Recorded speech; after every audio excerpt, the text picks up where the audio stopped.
Hey, Pet Service Pros, this is your host, Anthony Flores. Before we get to the show, I would like to personally extend an invitation for you to join us at Pierre.fm. Pierre is a pet service marketplace that helps pet service stores accept bookings through our website and super simple to use mobile app. Just think, guys, Expedia for pet services. It's free to join. There are no setup fees, no minimums. You only pay when you get orders, and you can cancel our service anytime. Guys, consumer behavior is changing, and consumers expect a simple and transparent way to book your services. Whether you're an established pet service store and looking to stay ahead of the game, or new to the pet service industry, Pierre can help you to grow your business. To learn more, visit us at Pierre.fm today. Pierre.fm. Now let's get to the show. From the Pierre headquarters in Los Angeles, Pierre presents The Shift, a pet services podcast.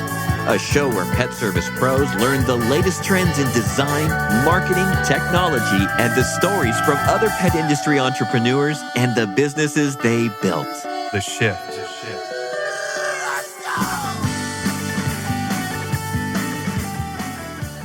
Welcome, listeners. I'm super excited to introduce you to our guest today. Janriel and Alexandra own a rapidly growing dog walking company called Fitpals. Fitpals is a local dog walking company that started here in downtown LA. How you guys doing? Doing great. Thanks for having us. Doing great. Thanks. Absolutely. So I want to tell you guys a story on how we actually met, which was kind of interesting. So I was actually working in downtown LA, and I'm driving down a street, and I literally just slammed the brakes when I saw these two walking dogs, because I'm working on a startup called Pierre too. So I wanted to kind of get to know, people in the community. And I see these two with 4 or 5 dogs you guys had at the time? And you guys were taking selfies or something with the dogs. At the time, it was 3 dogs. Because we just first got started. That was around, I think, March last year. And we were literally in the very beginning of the whole thing. And in order to show that we had a lot of dogs, Alexandra and I would meet up, and we'd create like little photo shoots. And that's how you kind of caught us. We were doing like a little photo shoot with the dogs that we had. And then we were kind of showing like how they were able to coexist together as like friends and all that good stuff. That's actually a good idea, because it helped you guys get, it's almost like you created like an artificial demand, right? Where people would see you guys taking shots and they would, they were curious as to what you were doing and that's why I pulled over, basically. Yeah, pretty much. Also with all of our branding that we have, a lot of people kind of assume that we're everywhere because we're wearing our shirts, and Alexandra and I are in 2 different sides of town, and we kind of meet up with each other. So people usually just think that there's a lot of us. We've been stopped many times and been like, hey, there's many of you guys around town, but it's in reality, it's just me and Alexandra. It's interesting because these two have done an amazing job at branding themselves, and they are literally the mayors of downtown LA. That's the way that they approached it. And it's interesting because I think when you're building a brand, if you do it right, you make yourself look bigger than you actually are, and people do that. So you guys are obviously doing something right. The logo is actually really cool too. If you guys see their logo, it's just sticky. It's like you see it and you're like, you know what? I feel like I've seen that logo somewhere. I'm not exactly sure. And what they do is they do a lot of stuff on Instagram and on social. We'll talk about that. We'll get into the details as to how, they've used Instagram as well to kind of build their business too. But first, what I want to talk about is, why, the dog walking business, and how'd you guys kind of get into it? Well, it all got started because Alexandra and I own 2 pit bulls. And we found it was very hard to find quality care for them. And this is kind of something that we wanted to do to give back and kind of show people that we want to be able to provide a service where we can help them with that similar issue. Because you see all over in LA, like with bigger companies, dogs getting lost or whatever it may be, and the whole screening situation of finding other walkers to do it. But as a local company, we're able to service people in a smaller scale in town and also still provide like the right service and also show people that we can help them with their dog's anxiety and anything that they have like special with them. How'd you guys learn about that, though? I mean, what did you guys have dogs as children? Like, did you have training? Like, go back a little bit further so we understand your backstory. So when we adopted our two pit bulls, we had a lot of issue with them because they were very energetic, and we had to get into that habit to take them out daily, like 3-4 times a day. And we had to get into the habit of being fit and always exercise with them to help with their anxiety. So we slowly learned by watching videos from a lot of trainers on YouTube or anywhere online. And we read a lot of books also from Cesar Millan. He's teaching us a lot about dog being. How is it to be a dog, pretty much. And it helps you understand dog body language and all that kind of stuff comes with. And you guys were kind of like, before that, you guys were just hustling, working, like doing delivery. You guys were like in the restaurant biz. So it's kind of an interesting transition from, having a quote unquote job to doing something you actually really love. Can you talk about that a little bit? Yeah, well, Alexandra and I were pretty deep in the restaurant industry or service industry. Alexandra did a lot of retail management. I did a lot of restaurant management. And it really just sucks the life out of you. It kind of like, it's a really dog-eat-dog business. And Alexandra and I kind of wanted to get away from that. It's like very stressful. So we wanted to go toward what we loved, which is we loved animals. So when we started this company, we're like, how are we going to stop doing our job and make this work? So what we did was we're like, okay, well, maybe we can do some bicycle courier around in downtown and kind of make ends meet that way.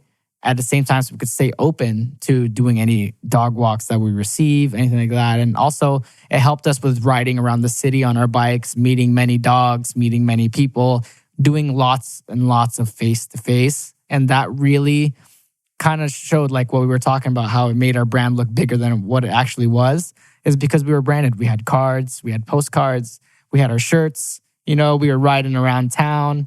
And that's really what it came down to, was people seeing us out on the street and just seeing us multiple times and planting many seeds. And then as the seasons came, like especially right around when summer came, it kind of started exploding, and like all of the seeds we planted started growing, and we were kind of started reaping the benefits of everything that we did during that tough time. And then at that moment in time during the summer, we pretty much were 100% doing dog walks. So it was pretty cool. So do you guys remember your first client? Who was your first dog that you guys, and what was that feeling like the first day? Did someone call you back, or was it someone that you actually met? How was that, if you can go back to that first day? Well, it's kind of tough. So, because like what ended up happening was we kind of already had like little mini clients all throughout the city. So it was like we had a couple of people we were doing it like under the table for, and then they were technically our first clients. And with those clients, we were able to help grow our company because word of mouth, they were telling their neighbors, they were telling their friends. And as more and more we were like legitimized, we let people know like, hey, we're insured and bonded. We're a real company. We're not just your local, like people doing it for fun under the table for their friends, people We wanted to really show people we were serious and that we were providing a real service. Yeah, no, that's one thing that I noticed about you guys is that, one thing, we'll get into technology too, is they have a really cool app that's fantastic for the consumer because they can actually track the walk. And, there's other companies out there that have apps too. And, from what I hear, the apps that do track, a lot of them are buggy, or somebody will use, some of these companies will use, like, is it the Nike GPS app to kind of track? But these guys have a really cool app that they use to actually track the walk. That way you can see a path, and the consumer can actually see that path, which I think is absolutely huge. So let's talk about the name. Where'd you guys come up with the name Fitpals? The name kind of came from, because Alexandra and I are big on health and wellness, and then we kind of saw that as our experience with our dogs, when we hire dog walkers, they wouldn't go very far. It was kind of like they would walk our dog around the block, come right back, and that would be the end of like a 30 to a 1 hour walk, depending whatever it may be. And you're just kind of thinking in your head, well, I would walk way more with my dog. Why shouldn't other dogs walk as much? We believe that these dogs deserve to get worked out. They deserve to get the exercise that they need, and they deserve to go out there, not just for a potty break or anything like that, but they deserve to be able to socialize, stimulate themselves in their environment, and also get some nice physical exercise while doing it. Yeah, I think that's huge. I mean, my dog Pierre, he's a little guy, right? So we can't take him for, too far because he gets exhausted pretty easy. And then he looks up at me, he's like, Dad, pick me up because I'm exhausted. So I know some of the bigger dogs, it's like their duty. It's like to get out there and to actually feel like they have a purpose, right? That's why I think that what you guys do not only helps the customer, but also you guys are doing, these pets a huge service because they have all of this pent up like anxiety and energy that they want to get out. And I think you guys, are helping them to release that. So tell me, I guess, in a day, how many miles are you guys tracking your steps like on your phone? I'd be interested to hear how many miles are you guys walking a day? On average, on a 30-minute walk, we do roughly 1 to 2 miles, depending on the dog, and depending on how they are, wherever they're sniffing or how they're reacting to the environment. In a 1 hour walk, we can pretty much do around 2.5 to 3 miles on that walk. And then on a pack walk, we'll do something similar like that, but with multiple dogs. But that's a great controlled socialization environment where the dogs can kind of just walk together. And like you said, right, they feel like they have a purpose. They'll be a part of a pack, so they feel great. A lot of dogs actually thrive better in a pack than walking themselves. So it's different with many dogs. So the dogs are kind of pushing each other, kind of? Not even really anything like that. There's like a pecking order, and they all want to keep going at the same pace that all the dogs are going. Not a lot of dogs want to stay completely behind, and they kind of feel better. They feel more confident with all their friends around them. It's kind of like rolling around the city with all your friends. You're feeling good, you're having fun, and it's all just fun and games. But at the same time, they're working. They kind of have a purpose. They're working as a pack, walking together and making the actual dynamic of the pack work. So it's a lot of mental stimulation as well. So how are you guys different from, the other dog walking companies out there? Well, with us, when we kind of set up like a special personalized experience for each owner and dog. So what we do on the meet and greet, we kind of want to get to know the pup, get to know the owners, what they want to get out of the walk. And we'll do everything in our power and our end to make that happen. Whether the dog needs to be ran, some dogs are big, or some dogs need to be by themselves, or some dogs just need playtime, whatever it might be. We want to give that catering love that they would normally get from their owners, and that type of service is kind of lacking in downtown. So how did you guys, I guess, you're walking a ton. And my guess is that you guys are in amazing shape. I've seen these two and how strict they are with their lifestyle. And I want you to talk about that because I feel like this is key.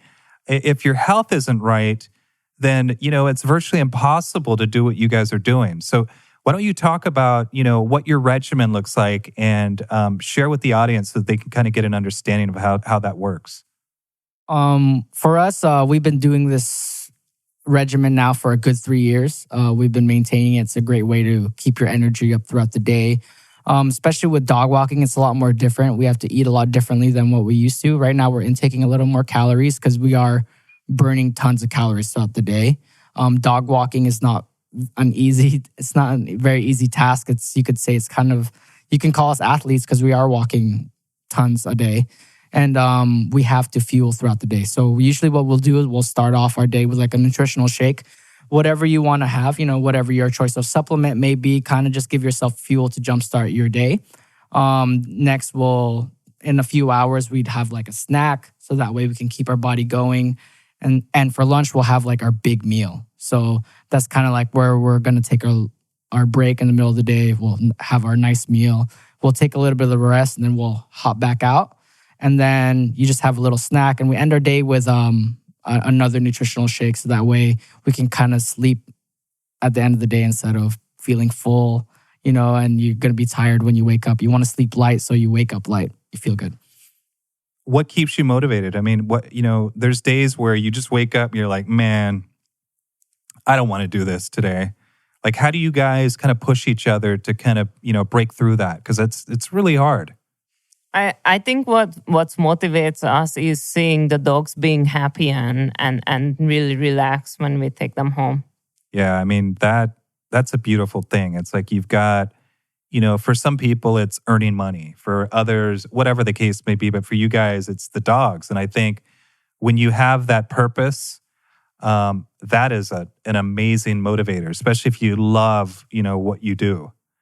What about sleep? We hear a lot of things about sleep. In fact, Ariana Huffington, she actually came out with a book that, she's a really big advocate on making sure that you get proper sleep. And I think I'm in that boat too. And then you've got, the opposite side of the spectrum. Like you've got the Gary V's and you've got the Elon Musk that, they say just keep working till the wheels fall off. So where do you guys stand on sleep? For us, we need the sleep. It's a lot different. Other people, they work mentally a lot on their job, right? So it's very different for us. The physical aspect of everything, if we do not get the proper rest, our bodies cannot repair itself overnight, like the way other people do. So if we don't get the right nutrients, the right nutrition, if we're not sleeping all the way, it can heavily impact our day. Like I can wake up, let's say if I sleep tonight very late, our normal wake up time is 5 a.m. If I sleep at midnight, I'm doomed at 5 a.m. You know what I mean? So it really makes a big change. So we're asleep around by like 9:30, 10. We at least try to be asleep around that time, but like clockwork, the day starts at 5 no matter what. So let's talk about growth. Okay, this is super exciting because I think, you get an idea for those that are currently walking dogs. You might be in a place where your business isn't growing, you're kind of stagnating a bit, and, it's just you, or maybe you even have another person that's actually helping. So I want to talk about growth. When we met about a year ago, these two, you guys had one or two, you started with maybe one or two dogs. Let's talk about the beginning here. In the very beginning, we had roughly 4 dogs. 4 dogs. And where are you at today? Today, we're roughly around 40 dogs. So it's been a crazy journey. We have a lot of everydayers. We have a lot of people who are a couple days a week. We have a lot of people who are just every now and then. So we actually just hired our first person, which was one of our big goals for the year was get help, So we managed to make that happen within a year. And we're truly grateful to be able to provide someone with work. This is the first time in my life where Alexandra and I are doing something where we're providing something for someone else and not just working for ourselves. So this is something bigger than ourselves, right? So now we're teaching him how to do what we do. And with the person we hired, we're mainly looking for energy because dogs are all about energy. The gentleman we hired, he's got great energy, right? We took him to a training to work with a dog, and dogs loved him instantly. They listened to him instantly. And that's just very hard to teach. Yeah. That is hard to teach. I think there's externalities too. Like we're fortunate. We're here in LA. I mean, I always tell, people that I meet, I'm like, I feel like I hit the lotto. I mean, literally the weather here, actually we're getting kind of a winter this year, which is interesting. And I don't know if that's the norm or if that's, to me, it's kind of atypical because, usually during the winter, it's hot. I mean, I remember the last 4 or 5 years during Christmas, 75, like almost 80 degrees on Christmas Day. We may get a little bit of rain in October. That's about it. But now it actually feels like winter a bit, right? Yeah, California is just a very droughty state. So like we get into droughts a lot. So when we get this rain, it's actually quite nice. And you guys are rain or shine. I've seen, if you follow their Instagram, you'll see them. They've got boots on, and if it's raining, tell them, like, you guys have a lot of clients at big buildings here in downtown. Tell them, I guess, what your routine is if it rains or not. I mean, our routines is we make sure the dogs get their raincoat and also their shoes if it's needed, if the owner is okay with it. And other than that, we take the dogs out either for a potty break and then take them inside the buildings and just do stairs just to make them tired. We also do a lot of pictures, so that's a great mental stimulation for dogs. But if the dogs are okay with the rain, with their raincoat, we definitely take them out and just do the regular walks and just have fun.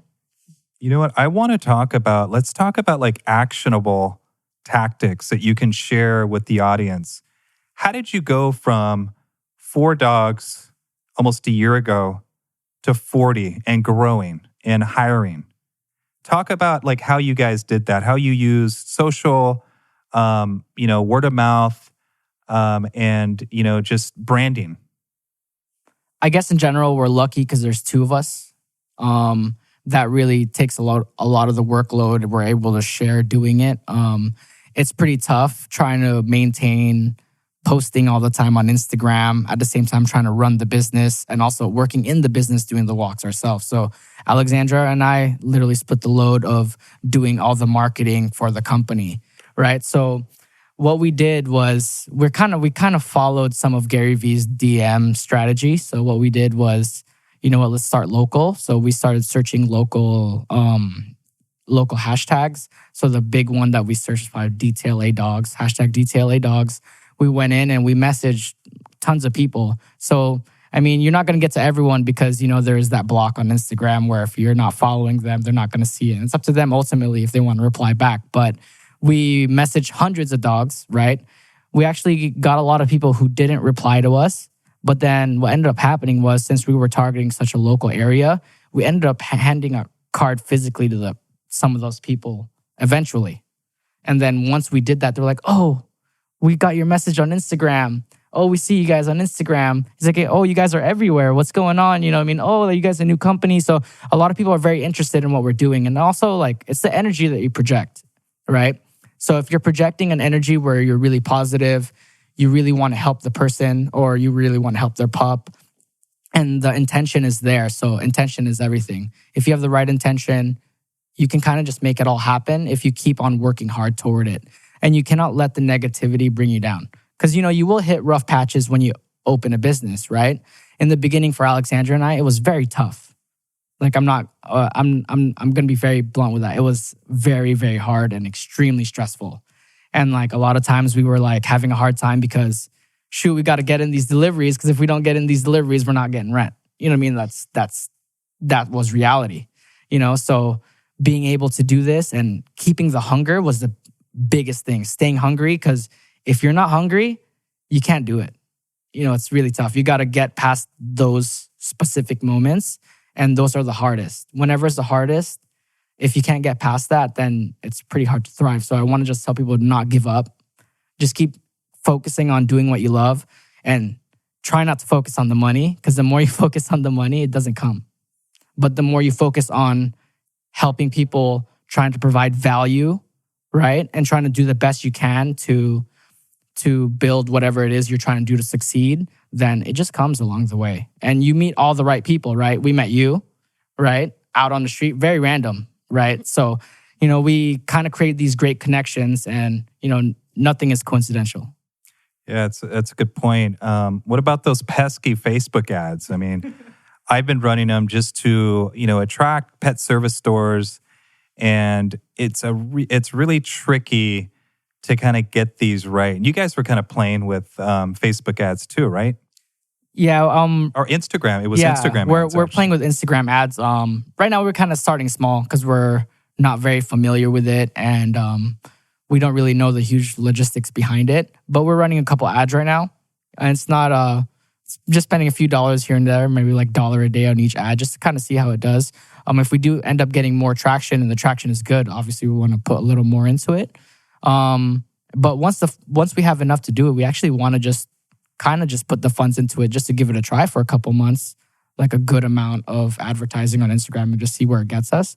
But we do target such a small local area that I think that we're doing enough. Because we're also doing right now since we have someone to help us with the dog walking, we're back to going on Instagram and doing the whole DM grind and doing everything we were doing before when we still had time to do it. So tell me about the DM grind. So what do you guys send? What does the message say? You kind of just introduce yourself, or what does that look like? So essentially, we want to introduce ourselves. We want to let people know we're local. And we also kind of just want to let them know the services that we provide. And we just tell them about our free meet and greet. So if someone wants to take us up on our free meet and greet, then we have a chance at going to that person's house and meeting their puppy. And once we're able to meet their puppy, we could kind of gauge it out from there, what we can do for the client. And once we figure that out, usually people are pretty happy because what we have with the GPS tracking, they're able to get, at the end of each walk, they'll get an email of where we exactly went on the map, even where their dogs went to the restroom,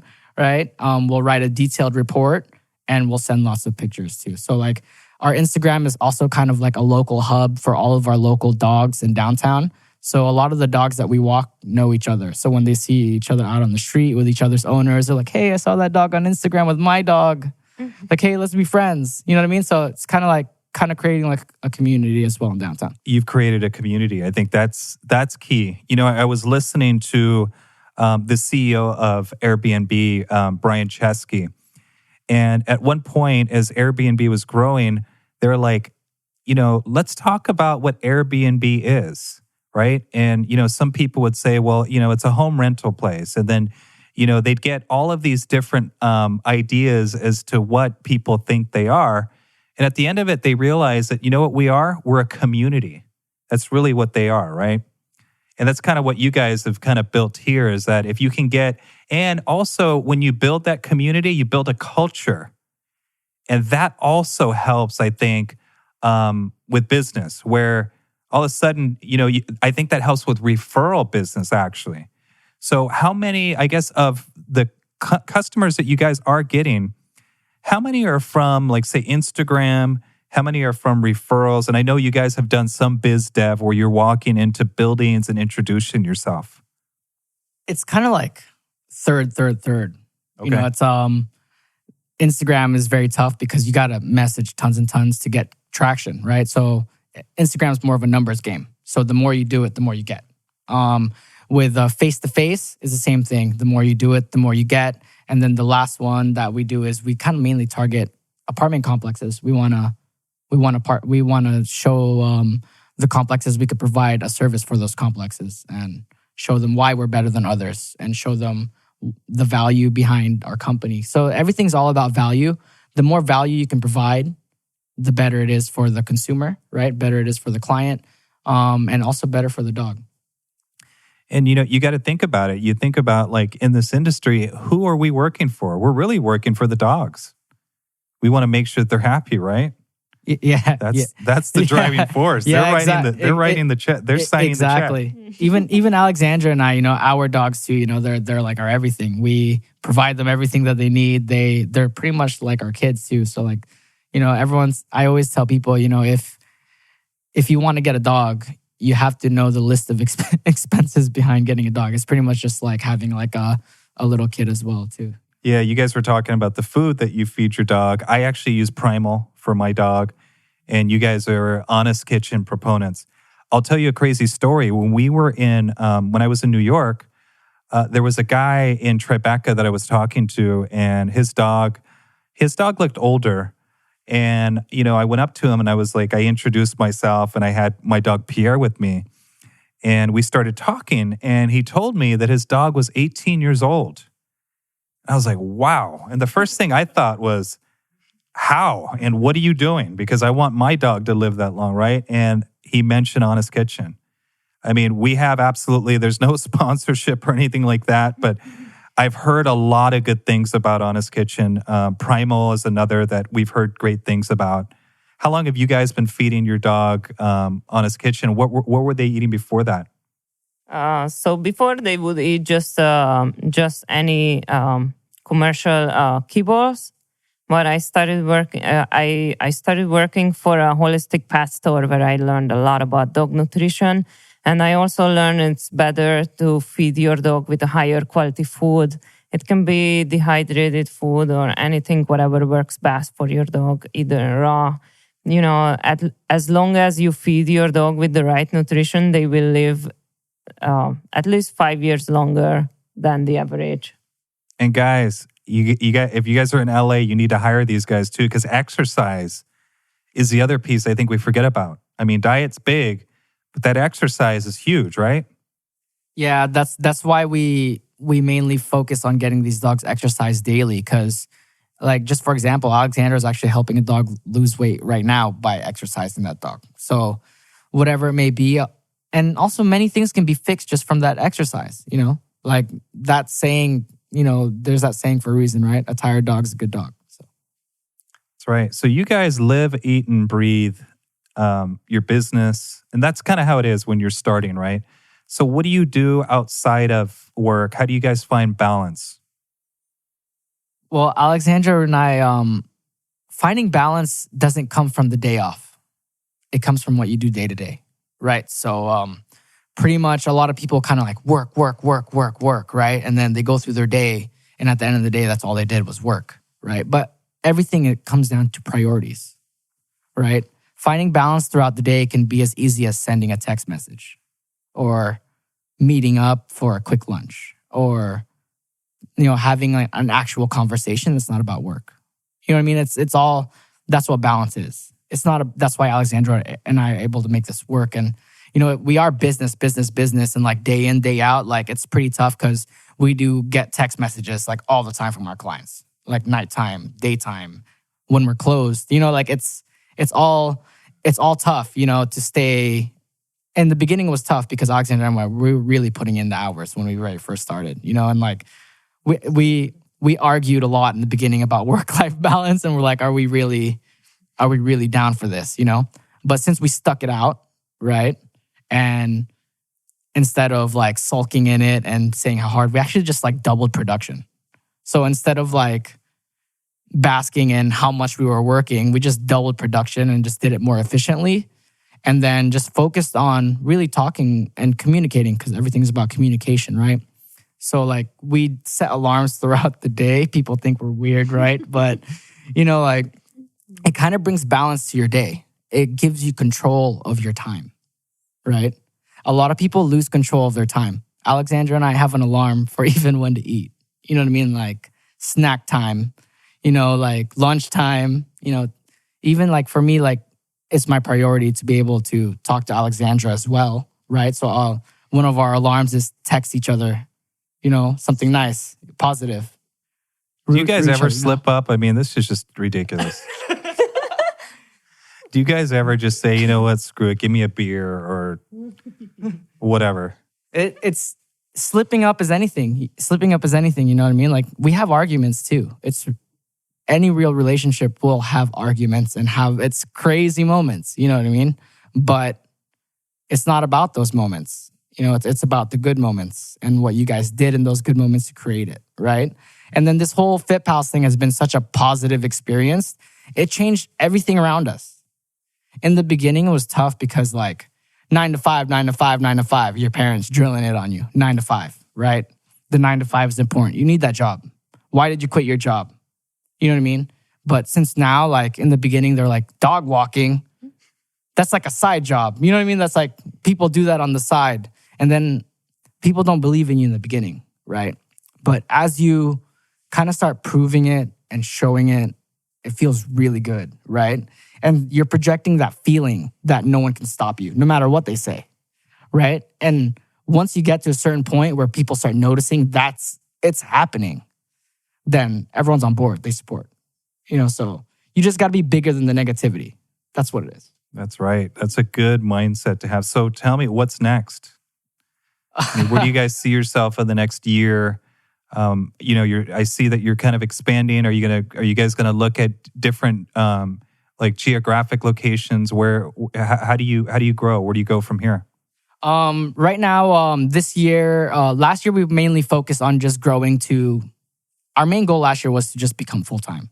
Like that's really what it was, to be able to provide for us the lifestyle that we want to live, right? And to have everything we need and do what we want, right? And work for ourselves as we please. But this year, it's going to be more focusing on how we're going to have a growth without really pretty much sacrificing what we're servicing now. So that's the main focus of this year, is to grow and to really focus on keeping the service and the culture that we have right now. So how do people get a hold of you guys if they wanted to contact you guys? Maybe there's other, dog walkers in other cities, pet service stores that are listening to this, or maybe even a consumer. What's the best way for them to get in touch with you guys? Search our Instagram at Fitpals Los Angeles. You can also email us at fitpalslosangeles@gmail.com, or you could visit our website at fitpalsla.com. I'd say good luck to you guys, but I don't think you really need luck. I mean, these guys are, they're action oriented. And I think that when you take action, good things start to happen. I remember a saying from Tony Robbins that he said that usually people give up when they're 10 yards away from the finish line. And you guys have figured it out and broke through. So congratulations to you guys. And thank you for joining me today. Thank you for having us. Yeah, thanks for having us.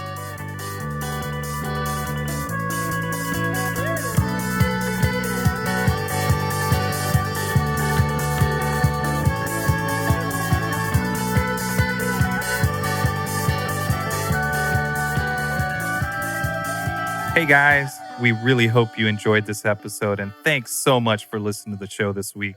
You can subscribe wherever you're listening, and we love feedback. So feel free to also leave us a review.